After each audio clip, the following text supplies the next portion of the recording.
Bonjour à toutes et à tous et bienvenue pour cette review du chapitre 1115 intitulé Fragments de continent. Après l'annonce d'une apocalypse, le message de Vegapunk continue de faire trembler la grande instance avec ses révélations sur le savoir interdit. Nous découvrons ainsi que la terre actuelle de One Piece n'est en réalité composée que des fragments des continents d'il y a 800 ans. Et cette calamité fut provoquée par la grande guerre opposant le premier pirate Joy Boy à 20 nations dont l'utilisation des armes antiques a conduit à la destruction de ce royaume. Nous apprenons par ailleurs que ces armes sont sur le point d'être réutilisées aujourd'hui. La grande guerre du siècle oublié n'est donc pas terminée. Nous y sommes enfin. Le récit de l'ancien royaume se dévoile peu à peu, nous menant vers une fin apocalyptique de One Piece. Cette review va donc être un peu différente que d'accoutumée, tout simplement car le discours de Vegapunk reprend une grande partie des théories des nerfs. Je peux pas vraiment théoriser sur ce que vient de dire Vegapunk, puisque c'est précisément tout ce que j'avais pu dire par le passé. On va alors devoir grandement revenir sur ces précédentes théories et tenter de les approfondir de la meilleure façon qui soit. Alors pour célébrer ce grand chapitre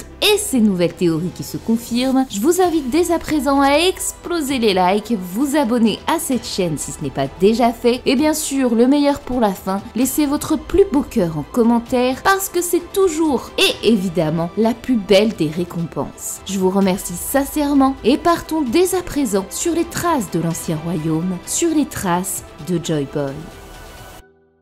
Le message de Vegapunk n'a pas fini de secouer le monde. Du royaume des Sakura en passant sur l'île de Nami jusqu'aux révolutionnaires, les réactions aux quatre coins du globe sont empreintes d'émotion. Au pays des samouraïs, là où trône à présent l'étendard des Mugiwara en guise de protection, le peuple écoute attentivement les paroles du scientifique, et ceci grâce au Dendenmushi de Roshi. Bien que cet homme fût un véritable tyran, il aura tout de même permis à ses habitants de découvrir l'un des messages les plus importants de toute son ère. Étant donné que la technologie n'a pas traversé les frontières de ce pays depuis maintenant plus de 800 ans. On retrouve Shinobu sous sa forme jeune, Kinemon, Momonosuke et Otama mangeant des Dengo. Un véritable plaisir de revoir cette jeune enfant souriante, enfin libre et pouvant manger à sa faim. Momonosuke, quant à lui, est surpris de découvrir que Joy Boy était un pirate comme Luffy, tandis que Kinemon est davantage étonné d'apprendre que Momonosuke connaissait son nom. Eh bien oui mon cher Kinemon,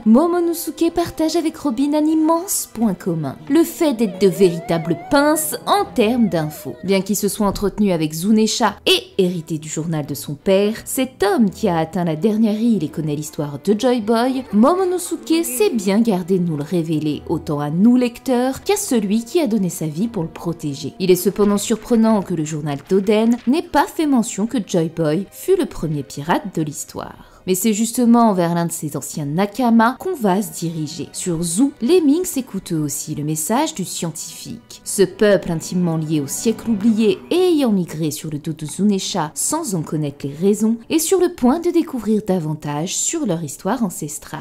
Du côté du G4, c'est le grand retour de Demalo Black et son équipage. Souvenez-vous, après l'ellipse, ces copycats avaient tenté de se faire passer pour les Mugiwara afin de bénéficier de leur réputation et accroître leur troupe. Après leur défaite, ils avaient été enterrés vivants par Caribou et son frère. Aujourd'hui, ils semblent bien en vie et reprennent du service non plus en tant que faux Mugiwara, mais en tant que nouvel équipage de Kid. Il est possible qu'ils aient adopté cette nouvelle identité après la défaite de Kid face à Shanks, comme ce fut le cas avec les Mugiwara face à Kuma. Ce qui pourrait sous-entendre un retour en force de l'équipage de Kid et ainsi vaincre leur caricature. Mais bien qu'il était amusant de les revoir, ces derniers ont eu un débat intéressant au sujet d'un possible affrontement entre le Captain Kid et Joy Boy. Sachant que Joy Boy est le reflet de Luffy, Kid avait-il lui aussi son alter ego durant le siècle oublié. Ainsi une confrontation entre ces deux hommes aurait pu voir le jour il y a 800 ans, peut-être même menant le tout premier Captain Kid à rejoindre son équipage. Ce serait en tout cas très fun d'imaginer ça. Sur les mers, cette fois on retrouve Foxy qui a perdu toute sa splendeur. Son imposant navire a été remplacé par une simple barque voguant désormais avec seulement 2 membres de son équipage qui qui lui sont restés fidèles. On ignore le contexte de cette case, mais il semble probable qu'il ait perdu un Davy Backfight contre un autre équipage. Reste à savoir lequel. Il y a eu un arc exclusif à l'anime où Foxy a affronté l'équipage de la grenouille et a finalement perdu pour ensuite regagner ses Nakama grâce à l'intervention de Luffy. Se pourrait-il alors qu'Oda ait rendu cet arc canon à travers une revanche à venir? En tout cas, beaucoup de changements se sont opérés depuis l'ellipse des Mugiwara. En parcourant ce tour du monde, on constate que les réactions au message de Vegapunk sont toutes différentes. Certains rient, d'autres sont choqués, tandis qu'une poignée de personnes partagent une réaction identique. Sabo, Dragon, Koshiro, Zunesha, Miss Golden Week, Vivi et Im appuient leurs propos par 3 points de suspension. À l'exception de Miss Golden Week, tous ont un lien étroit avec Lady ou des familles associées à l'ancien royaume. C'est un infime détail qui n'a peut-être aucune signification, mais qui pourrait tout de même indiquer que Miss Golden Week soit liée d'une certaine manière à l'histoire de ce siècle oublié. Après cette rétrospective sur le monde et avant de découvrir les révélations bouleversantes de Vegapunk, on retrouve le Gorosei qui bouillonne en entendant ce que le scientifique dévoile sur l'histoire qu'ils ont eu tant de mal à cacher depuis 800 ans. Mars traverse les couloirs où gronde son acquis des rois, ce qui provoque l'évanouissement de nombreux Dendenmushi. Quant à Vénus, il tranche littéralement de Punk Record, libérant au passage les Séraphins et les agents du Cypher Pole qui tombent dans la partie inférieure d'Egghead. Si certains doutaient de la puissance du Gorosei, je pense qu'ici ils ont mis tout le monde d'accord. Mais bien qu'il soit remarquable en termes de charisme, il n'empêche qu'ils sont toujours pas parvenus à mettre la main sur le Dendenmushi. Vegapunk n'est donc pas seulement un génie, mais le véritable roi du cache-cache. Je reste d'ailleurs toujours sur l'idée qu'il l'aurait caché à l'intérieur du robot de fer. Depuis son réveil, Oda ne l'a pas du tout mis en avant, et c'est peut-être parce qu'il garde cette pièce maîtresse jusqu'au moment opportun du message de Vegapunk.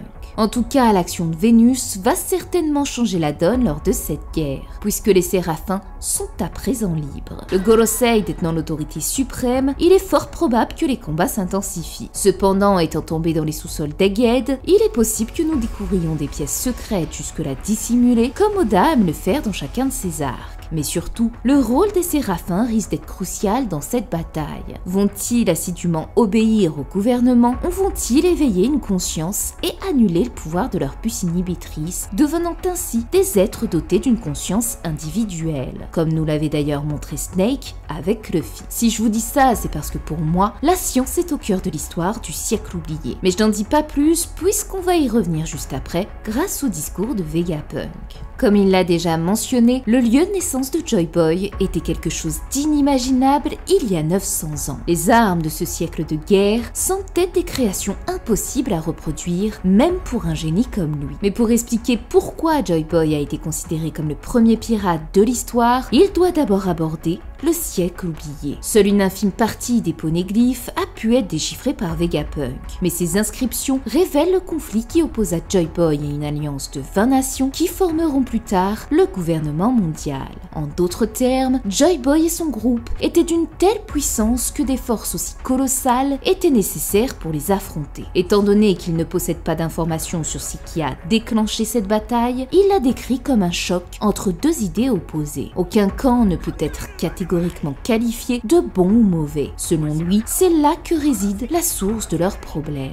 Cette partie du message de Vegapunk n'est pas vraiment nouvelle pour nous lecteurs, puisque c'est précisément ce qu'a pu nous expliquer Clover avant d'être assassiné. Bien que la plupart des gens ignoraient l'ennemi du gouvernement, ils connaissaient cependant le passif de ces derniers, à travers des livres comme on l'a vu avec Ivankov et l'enfant d'Orange Town, ou encore à la rêverie via la promesse devant le trône vacant. Il n'y a donc pas à s'attarder davantage sur ce sujet. La partie intéressante dans le discours de Vegapunk concerne cependant l'élément déclencheur de cette bataille. Bien que lui-même l'ignore, il qualifie cela de choc de deux types d'idées et souligne qu'aucun ne peut être défini comme bon ou mauvais. Oda aime confronter les idées qui peuvent engendrer des conflits et des rivalités qui perdurent pendant des années, voire des siècles. Baggy et Shanks se disputaient pour savoir s'il faisait plus froid au pôle Nord ou au pôle Sud. De même qu'Inuarashi et Nekomamuchi, autrefois amis se sont affrontés sur l'île de Zou durant plus de 20 ans, tandis que Dory et Broggy se sont livrés à une bataille acharnée pendant plus d'un siècle pour déterminer qui était le plus fort des deux. À savoir, parmi tous qui avaient raison, chacun avait son point de vue et chacun a jugé bon de suivre et soutenir tel ou tel personnage. C'est donc probablement par ce même type de divergence d'idées que la genèse de la plus grande guerre de l'histoire a commencé. Cet indice est crucial car il montre pour la plupart des exemples donnés que chacun était ami avant que la discorde ne commence. Ainsi, les deux idéaux opposés qui ont provoqué cette guerre de l'ancien royaume devaient être défendus non pas par un inconnu, mais par un ami proche de Joy-Boy.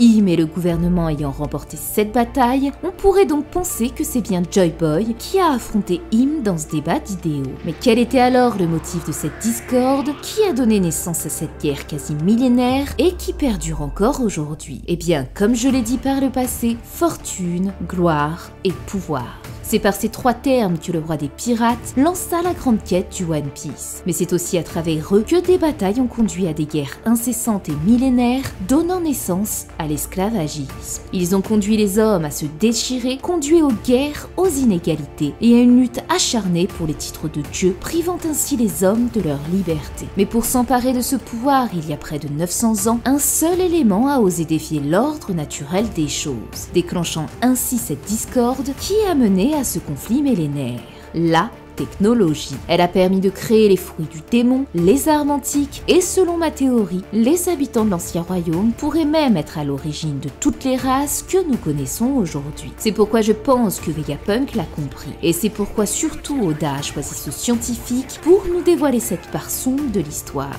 En somme, il s'agit tout simplement de l'avant-dernière théorie des nerfs. La science est donc la clé permettant de comprendre comment le monde de One Piece s'est créé des différentes races jusqu'à l'ancien royaume. Dans cette vidéo que je vous recommande fortement de voir si ce n'est pas déjà fait, je vous ai expliqué que pour percer le secret du siècle oublié, il était essentiel de revenir sur l'origine de la création de l'ancien royaume et de toutes les races existant dans l'œuvre, des hommes poissons en passant par les Minks jusqu'aux dragons célestes et Im. Parmi toutes ces races, l'espèce lunaire se distinguait par sa technologie unique. Une technologie qui expliquait selon moi la naissance de l'humanité et de toutes les races peuplant Grand Line. Les Bilkans, créateurs présumés de ces races et par conséquent les fondateurs de l'ancien royaume, seraient ceux à l'origine de cette avancée technologique. En comprenant l'origine du monde, on pouvait alors comprendre l'origine de cette discorde survenue il y a 800 ans. C'est pourquoi j'avais conclu, tout comme Vegapunk, que deux factions s'étaient créées. Ceux qui s'opposaient à l'essor de cette technologie et qui formeront le gouvernement mondial, et les autres qui refuseront de s'allier, qui deviendront leurs ennemis. Dans des temps immémoriaux, le peuple Bilkan descendu sur Terre pour y établir un immense royaume où pourraient vivre grâce à la science diverses espèces servant les dieux et les aidant à reconstruire leur véritable empire sur la Lune. Mais cette guerre incessante pour le pouvoir a mené ces créations à se déchirer et détruire ce pourquoi ce royaume avait été construit. Un royaume à l'origine pacifiste où toutes les races pouvaient cohabiter et vivre en harmonie. Cet idéal s'est transformé en un cauchemar, cédant à une guerre inévitable entre ces espèces, conduisant leur première création à se retourner contre eux. Les raisons qui ont poussé 20 royaumes à s'allier contre cet empire ne pouvaient être motivées que par une chose: la liberté. Cette chose dont ils furent privés depuis leur création, car ils avaient au départ été conçus pour servir les dieux et les aider à reconstruire leur royaume sur la Lune. Progressivement, les divinités ont engendré des espèces supérieures afin de combler les lacunes des humains, et comme dans toute histoire qui se répète, l'humain a dû à un moment donné devenir l'esclave de l'une de ces races. À leurs yeux, les divinités devenaient alors tout aussi dangereuses que les autres races. Car s'ils étaient parvenus à évincer ceux qui les avaient opprimés, les dieux pouvaient de nouveau donner naissance à d'autres créatures encore plus puissantes et ainsi asservir définitivement les humains jusqu'à leur disparition totale. La décision d'annihiler ce royaume de la science était inéluctable pour la survie de leur espèce et la paix dans le monde. Une quête de paix qu'ils sacraliseront plus tard au travers d'un serment solennel face au trône vacant, promettant de rester égaux et de ne jamais céder à la tentation de l'autocratie. C'est de cette manière que deux factions d'humains se constituèrent au cours de cette guerre. Ceux qui consentiront à combattre à leur côté et qui formeront le gouvernement mondial tel que nous le connaissons aujourd'hui, et les autres qui refuseront de s'allier et qui deviendront les déchets de l'humanité. Ainsi débuta la guerre des dieux et des hommes, la guerre des dieux face aux dits. Le conflit des deux types d'idées dont parle Vegapunk était donc selon moi la technologie de l'ancien royaume. Là où Joy Boy voyait en ses créations une révolution pour l'homme et une opportunité d'unifier les races, l'homme, et par extension ceux ayant fondé le gouvernement, l'apercevaient comme une menace à leur existence et une quête de pouvoir absolu sur leur propre espèce. Ainsi, je vous expliquais que le véritable ennemi n'était pas forcément celui qu'on croit et que finalement, tout était une question de point de vue. Tout comme Rayleigh expliquait à Robin que bien qu'ils parviennent à parcourir le monde, rien ne dit qu'ils aboutiront à la même conclusion qu'eux. Là est donc tout le débat. Pensez-vous que la technologie est en droit de transcender ce que les croyants nomment Dieu, ou craignez-vous que cette technologie soit destructrice pour l'avenir de votre espèce? Vous verrez que si vous répondez à cette question en commentaire, bon nombre d'entre vous auront des divergences d'opinion. Chacun apportera probablement un argument pertinent pour défendre son idée, mais la finalité sera identique à cette œuvre qui est One Piece. Il y aura deux groupes qui émergeront et un troisième qui restera neutre sans avis tranché sur la question. Pourtant, si chacun de vous défend son idée, ça ne vous définit pas nécessairement comme bon ou mauvais. C'est exactement la même chose ici, à ceci près que les personnes impliquées dans ce débat sur la technologie durant le siècle oublié ont conduit à une guerre. C'est pourquoi ma conclusion a été que les fondateurs du gouvernement étaient bel et bien ceux à l'origine de la volonté du Di. Comme le disait la prophétie mésopotamienne du dieu Enki, si les cieux et la terre sont régulés par des cycles, cela signifie-t-il que ce qui s'est déjà produit se produira à nouveau? Le passé est-il l'avenir? Mais n'espérez pas que je vous dise que l'ancien royaume était dirigé par les Di opprimés de l'alliance des 20 royaumes. Non, non, One Piece n'a jamais été aussi simpliste dans sa façon de désigner le véritable coupable. Et aujourd'hui, la théorie que je vais vous conter risque grandement de vous surprendre. Si jusque-là vous pensiez que le gouvernement était l'ennemi et que l'ancien royaume était composé de héros, cette théorie que vous apprêtez à découvrir va briser les cotes et vous révéler le grand secret que le Gorosei tente inévitablement de dissimuler. Je vais pas réexpliquer en profondeur cette théorie ici. Je vous invite simplement à la découvrir ou à le revoir sur ma chaîne, tous les liens seront disponibles en barre d'infos. Mais en tout cas, le message de Vegapunk tente à me faire croire que les théories d'Ener sont proches d'une certaine vérité concernant cette guerre ancestrale. D'autant que la suite de son discours va justement confirmer l'une d'elles. Il révèle comment la bataille ayant abouti à la chute de Joy Boy a laissé des cicatrices indélébiles sur le monde. Aujourd'hui, en raison des défis de navigation entre les îles, de nombreux habitants demeurent confinés dans les frontières culturelles de leur propre nation. Or, il y a un millénaire, ce n'était pas le cas. Durant cette période, le globe était constitué de plusieurs continents distincts. Cependant, un changement climatique désastreux survenu lors du siècle oublié a entraîné une montée des eaux de 200 mètres submergeant ces terres. Ainsi, les îles que nous connaissons aujourd'hui ne sont que des fragments de ces anciens continents. Le monde tel que nous le connaissions il y a 1000 ans a sombré dans les abysses et cette réalité est passée inaperçue aux yeux du monde. Et bien voilà, nous y sommes. Ma toute première théorie d'Ener se confirme bel et bien. À une erreur près cependant, puisqu'il s'agissait pour moi non pas de plusieurs continents, mais d'un seul, la Pangée, qui représentait l'ancien royaume. Mais comment se sont formés ces pays si à l'époque la Pangée ne faisait du monde qu'une seule et unique terre? Ainsi, on peut se dire que la dislocation de la Pangée éparpillant les terres pourrait être similaire à ce qui s'est produit il y a 800 ans. Et c'est Vivi qui explique cela parfaitement. De par les dangers de la navigation, cela a poussé les terres éloignées entre elles à créer leur propre civilisation, faisant ainsi les pays que l'on connaît aujourd'hui, et tout cela grâce au climat. De ce fait, chaque terre apparue aujourd'hui sur Grand Line pourrait être en réalité ni plus ni moins que des fragments de l'ancien royaume. Cette révélation permet ainsi de faire la lumière sur bon nombre de mystères jusque-là inexpliqués. Pourquoi l'île originelle de Wano a été submergée et pourquoi Toki n'a pas pu reconnaître son île natale dans le futur. Pourquoi le gouvernement mondial a construit son empire sur Red Line. L'origine également des vestiges sous-marins découverts par Jinbei lors de sa mini-aventure.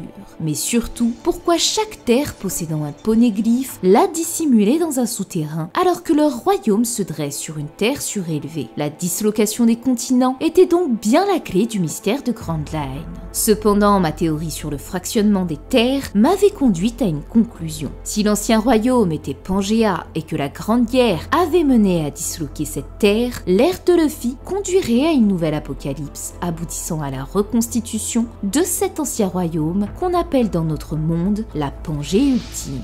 Une seule et même race sur un seul et même continent, bordé par un seul et même océan, All Blue. Autrement dit, le One Piece. Rien ne confirme cependant cette partie de ma théorie, mais la conclusion du message de Vegapunk a bien sous-entendu qu'un événement tout aussi cataclysmique allait se reproduire.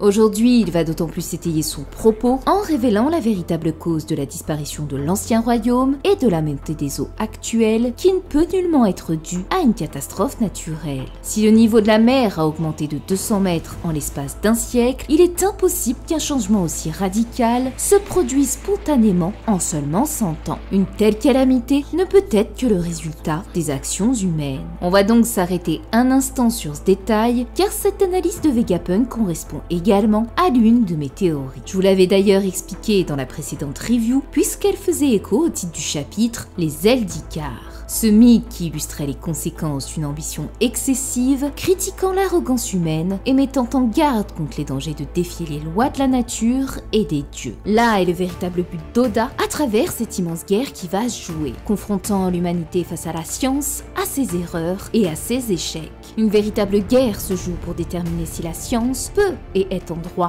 de dépasser ce que les croyants appellent Dieu. Ninji le dit, les scientifiques sont parvenus à créer ce que l'on pensait que seul Dieu pouvait faire auparavant. Nous y venons, cette grande bataille du ciel capable de faire trembler la terre. Finalement, tout ce qu'aura apporté cette partie scientifique ne sera que des guerres incessantes, des cieux jusqu'à la terre, jusqu'au fin fond des océans. Comprendre alors qu'aucun de ces scientifiques, aucun de ces prétendument êtres célestes ou même Tenryubito n'est finalement Dieu, ou ce que nomment les non-croyants l'ordre naturel des choses.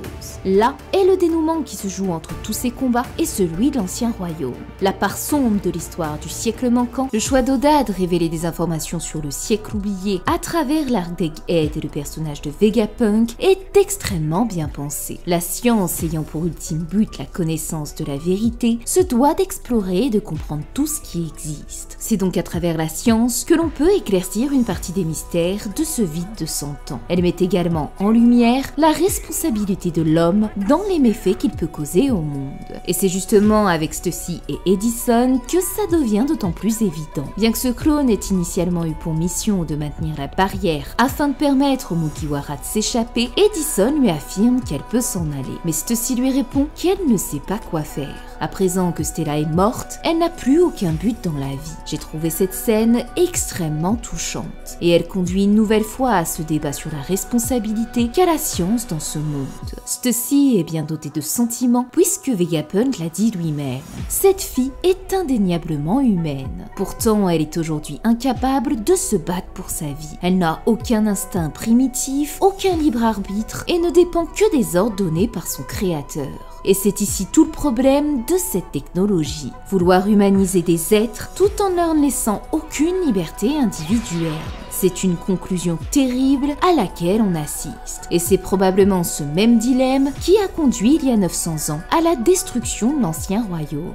Bien qu'il possédait une technologie exceptionnelle, cela l'a finalement mené à créer non plus des hommes, mais bien des armes au pouvoir destructeur, qui sera responsable de la destruction de ce siècle oublié, comme va nous l'expliquer Vegapunk.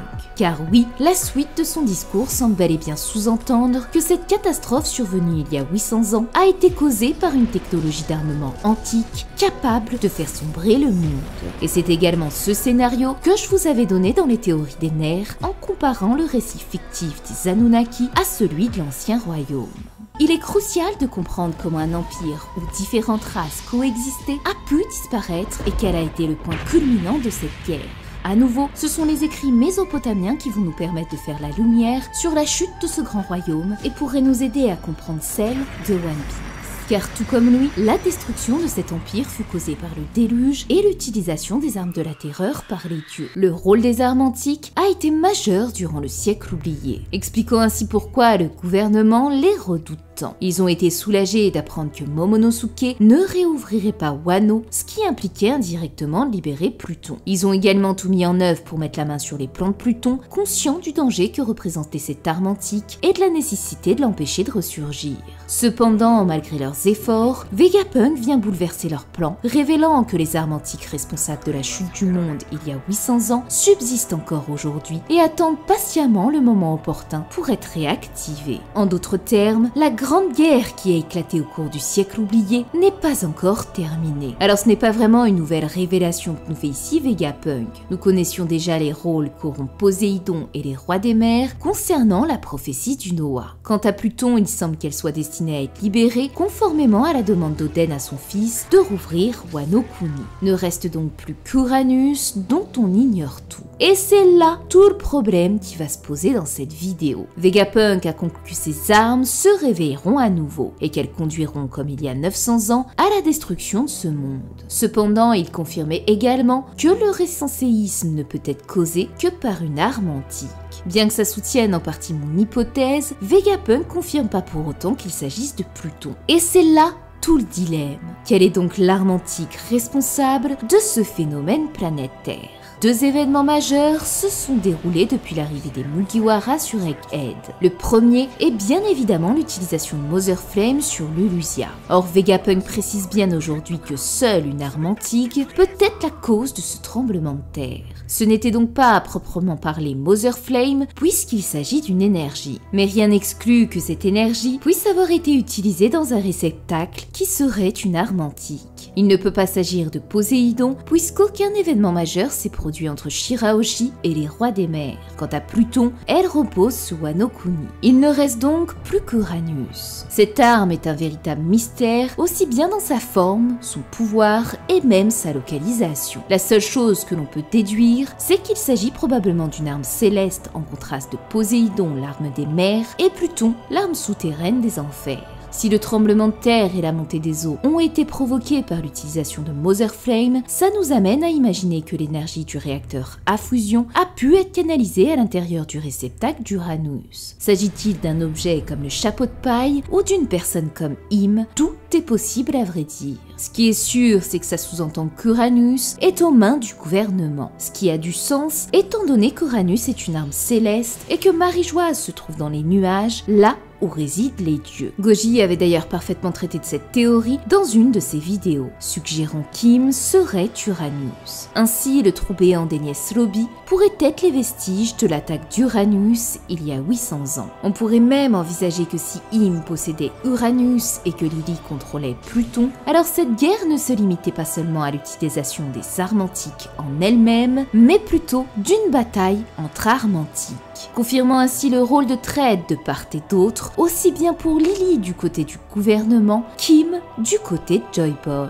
Bien qu'à l'époque j'imaginais davantage qu'il s'agisse de Nami ou de la princesse de la lune, je dois admettre que la théorie d'Im en tant qu'Uranus a beaucoup de sens aujourd'hui, d'autant plus avec ma théorie sur le tableau des cartes. Im serait la reine Uranus, représentant un dieu vivant dans les cieux, tout comme la reine Poséidon, une sirène résidant dans les profondeurs marines.